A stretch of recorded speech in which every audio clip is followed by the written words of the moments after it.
नमस्कार दोस्तों, अगर आपको भी भारत और जिम्बाब्वे के बीच खेला गया दूसरा और सबसे रोमांचक टी20 मुकाबला पसंद आया हो तो इस वीडियो को एक लाइक जरूर कीजिएगा। इस वीडियो का लाइक टारगेट 400 लाइक्स का है, तो इस वीडियो को आप दिल से एक लाइक करना ना भूलें।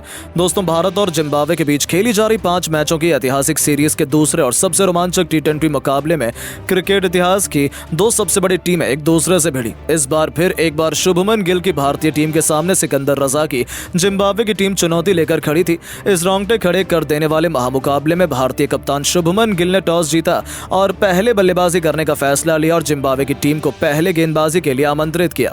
तो फिर रनों की बारिश करने के इरादे से टीम इंडिया की तरफ से एक बार फिर भारतीय कप्तान शुभमन गिल के साथ विस्फोटक अभिषेक शर्मा अपनी टीम को तूफानी शुरुआत दिलाने के लिए आए थे और आते ही महज पारी की दूसरी गेंद पर बेनेट को निशाना बनाते हुए अभिषेक ने गेंद को स्टेडियम के पार छक्के में तब्दील कर अपने तेवर जिम्बाब्वे को दिखा दिए थे कि आज तो जिम्बाब्वे के गेंदबाजों की शामत आने वाली है। लेकिन दोस्तों, गिल ने अपनी गलतियों से कुछ नहीं सीखा। दूसरा ओवर लेकर आए ब्लेसिंग मुजरबानी ने महज अपनी दूसरी गेंद पर शुभमन गिल को कैच आउट करवा भारतीय टीम को पहला झटका दे दिया था।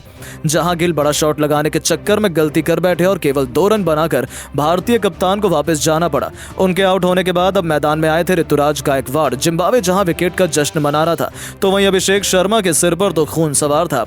तीसरा ही ओवर लेकर आए बेनेट को इस बार भी आड़े हाथों लेते हुए अभिषेक ने 2 गेंद पर 2 खतरनाक चौके जड़े, तो दूसरी तरफ गायकवाड़ भी शानदार लय में नजर आ रहे थे। इन दोनों खिलाड़ियों ने ताबड़तोड़ बल्लेबाजी की। हालांकि रन बनाना इतना आसान नहीं था, फिर भी ये दोनों खिलाड़ी हार मानने के लिए तैयार नहीं थे। 6 ओवर के पावर प्ले तक भारतीय क्रिकेट टीम 6 के रन रेट से 36 रन बना पाई थी। ऐसा लगा था कि मुकाबला बराबरी पर है, लेकिन 6 ओवर के बाद ऐसा तबाही का खौफनाक मंजर जिम्बाब्वे का इंतजार कर रहा था। शायद उनके गेंदबाजों ने इसका अंदाजा भी नहीं लगाया। जी हाँ दोस्तों, पावर प्ले के खत्म होते ही इन दोनों खिलाड़ियों ने तो टीम इंडिया को रॉकेट की रफ्तार से आगे बढ़ाना शुरू कर दिया। 9वें ओवर में जिम्बाब्वे के कप्तान सिकंदर रजा को नानी याद दिलाते हुए अभिषेक ने उनका स्वागत से चौका लगाकर किया, तो दूसरी ही गेंद को अभिषेक शर्मा ने इस बार लॉन्ग ऑफ के ऊपर से छक्के में बदलकर जिम्बाब्वे के खेमे में हाहाकार मचा दिया था। ये तो कुछ भी नहीं था। उनसे कंधे से कंधा मिलाते हुए 10वें ओवर में ऋतुराज गायकवाड़ ने भी ल्यूक जांगवे की पहली 2 गेंद पर इस खिलाड़ी को बाउंड्री के लगातार 2 बार दर्शन कराए और अभिषेक के साथ मिलकर 50 रनों की एक बेहतरीन साझेदारी को अंजाम दिया था। 10 ओवर में उन्होंने टीम इंडिया को 74 रनों तक पहुंचा दिया था। उनके बीच हुई पार्टनरशिप ने जिम्बाब्वे खेमे की टेंशन बढ़ा दी थी, क्योंकि वो जिम्बाब्वे को मैच से बाहर फेंक रहे थे। तो वहीं 11वें ओवर में तो अभिषेक शर्मा ने डियोन मेयर्स को ऐसा धोया कि 2 खौफनाक छक्के और एक के बाद एक 3 चौके इसी ओवर में जड़कर अभिषेक शर्मा ने इस ओवर में कुल 28 रन बटोरे। मात्र 33 गेंद पर अपना खौफनाक अर्धशतक जड़ा, तो वहीं टीम इंडिया को 11 ओवर में ही 102 रनों तक पहुंचा दिया था।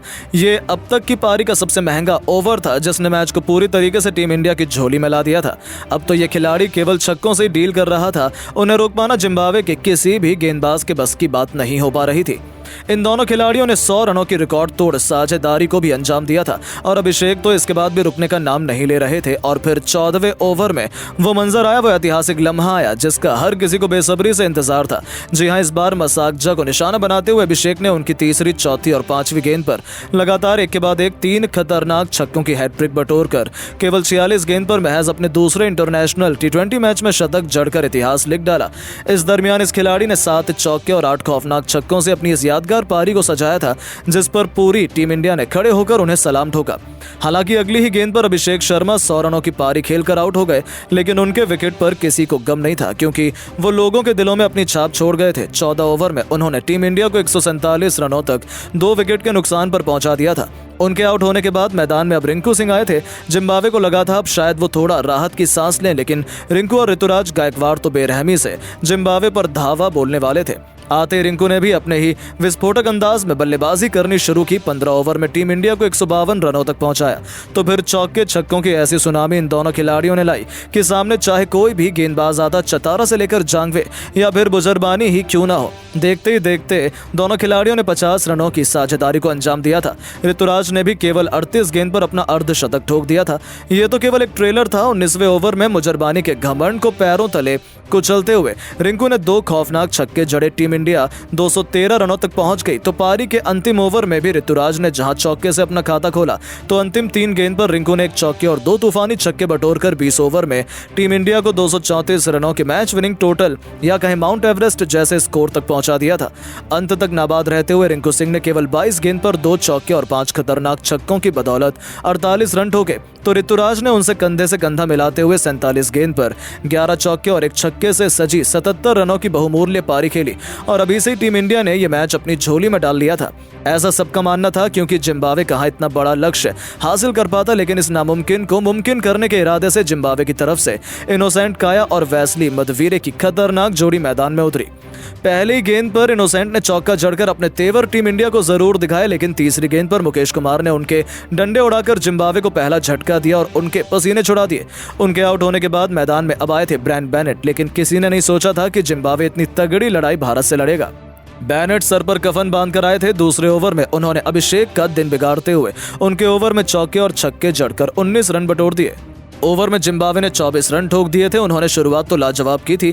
तीसरे ओवर में भी मुकेश को तारामंडल के दर्शन कराते हुए बेनेट ने 2 छक्के जड़ दिए, लेकिन दोस्तों आखिरी मुस्कान तो मुकेश के चेहरे पर ही आई जब ईंट का जवाब पत्थर से देते हुए मुकेश ने अगली 2 गेंद पर ही बेनेट को क्लीन बोल्ड कर जिम्बाब्वे के 2 बल्लेबाज ढेर कर दिए थे। ब्रैन बेनेट 9 गेंद पर 3 छक्के और एक चौके की बदौलत 26 रन बनाकर वापस लौटे तो दोस्तों उनके आउट होने के बाद बैटिंग करने उतरे डियोन मायर्स तो मैदान में खड़े भी हो पाते उससे पहले आवेश खान ने उन्हें कैच आउट करवाकर जिम्बाब्वे की कमर तोड़ दी। जहां ये बल्लेबाज तो खाता भी नहीं खोल पाया था तो गरीबी में आटा गीला जाते जाते ओवर की अंतिम गेंद पर उन्होंने जिम्बाब्वे के सबसे बड़े बल्लेबाज सिकंदर रजा को भी पवेलियन भेजकर टीम इंडिया की जीत की मोहर लगा दी थी। 4 ओवर में जिम्बाब्वे केवल 46 रन बना पाई थी और उनके 4 बल्लेबाज ढेर हो चुके थे। तो वहीं दोस्तों उसके बाद मदवीरे के साथ जोनाथन कैंपबेल अपनी टीम को संभालने के लिए मैदान में मौजूद थे। 5 ओवर में उन्होंने जिम्बाब्वे को 52 रनों तक पहुंचाया और 6 ओवर के पावर प्ले में जिम्बाब्वे ने 58 रन 4 विकेट के नुकसान पर बना लिए। दोनों खिलाड़ी फूंक फूंक कर कदम रख रहे थे, उनके बीच एक अच्छी पार्टनरशिप होने लगी थी।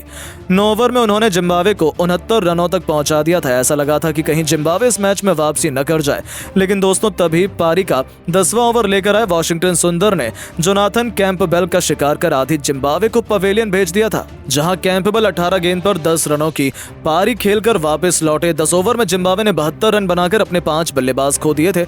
अब तो केवल फॉर्मेलिटी शेष बची थी और जिम्बाब्वे ने लड़ाई तो लड़नी चाहिए, लेकिन भारत के खूंखार गेंदबाजों के सामने जिम्बाब्वे की एक न चली और अभिषेक के तूफान के बाद भारतीय गेंदबाजों ने जिम्बाब्वे को पूरी तरीके से नेस्तनाबूद करते हुए उनकी हालत ही बिगाड़ दी। जिम्बाब्वे का कोई भी बल्लेबाज मैदान में टिक नहीं पाया। हालांकि ल्यूक जांगवे ने अंत तक लड़ाई करी, 26 गेंद पर 36 रन बनाए, लेकिन उसका कोई फायदा नहीं हुआ और टीम इंडिया ने जिम्बाब्वे को केवल 134 रनों पर 18.4 ओवर में ही ऑल आउट किया। न केवल ऐतिहासिक अंतर से यह मुकाबला जीता, बल्कि 1-1 से यह सीरीज बराबरी पर खड़ी कर पूरी दुनिया में बवाल भी मचा दिया। जहां टीम इंडिया का यह लाजवाब प्रदर्शन देखकर तो पूरी दुनिया अभी भी दंग है। आखिर रो भी क्यों ना, जिस युवा टीम पर उंगली उठाई जा रही थी इसी युवा टीम ने इतिहास से लिखकर सबकी बोलती बंद कर दी। लेकिन दोस्तों अब आपको क्या लगता है कि इस जीत का सबसे बड़ा हीरो कौन है? अभिषेक की बैटिंग को आप 10 में से कितने अंक देना चाहेंगे? अपनी राय नीचे कमेंट बॉक्स में जरूर बताएं और ऐसी शानदार खबरों के लिए वीडियो को लाइक और चैनल को सब्सक्राइब करना बिल्कुल ना भूलें। धन्यवाद।